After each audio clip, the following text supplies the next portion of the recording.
So summer's coming to an end and we have to at least try to get one car review in before the summer's over. So with that, we're talking about the 2019 Mazda CX-5 Signature Edition. So we had it for about a good 7 days.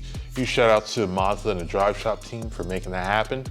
And we're gonna tell you about our experience, what we liked about it, what we think could be better, and would we buy it or should you buy it? As far as the interior, so you have a lovely Napa leather covering all the seats. So they feel great. It's a nice cross of good quality leather that's premium, but that can probably handle some wear and tear. With those seats you had, in the front driver and passenger side, you had heated and cool seats, 3 levels each.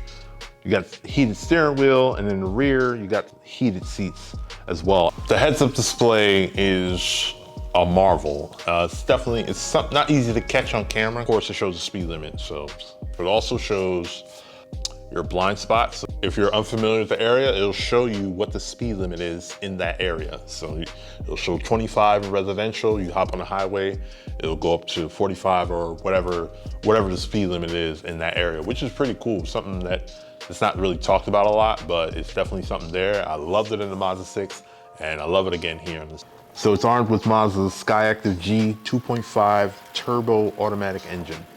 This offers 6-speed sport mode, capable of 227 horsepower when you use 87 octane gas, and up to 250 horsepower when you use 93 octane gas. So how was driving it?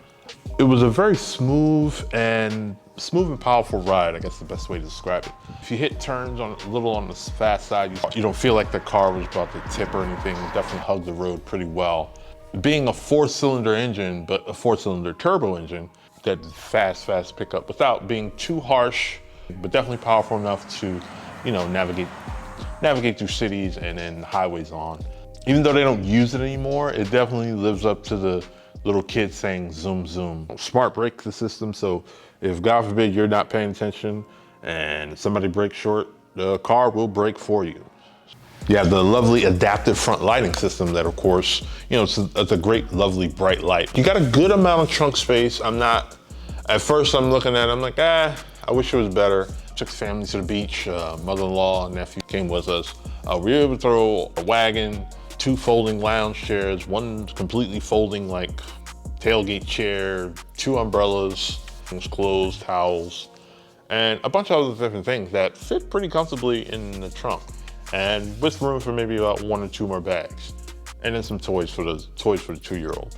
In the second row, you were able to lay those down if you needed more room. Of course, if there's nobody sitting back there.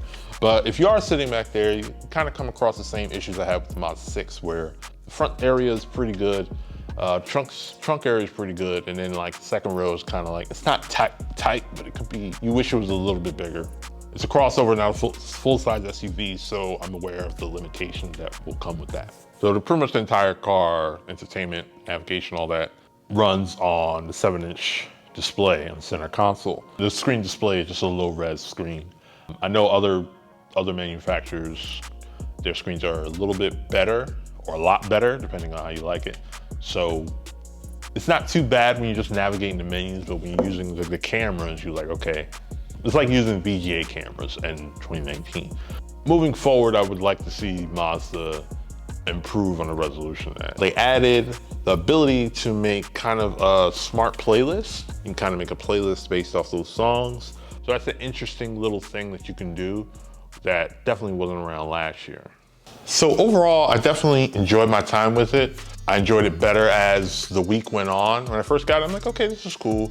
And I was like, all right, I really digged it.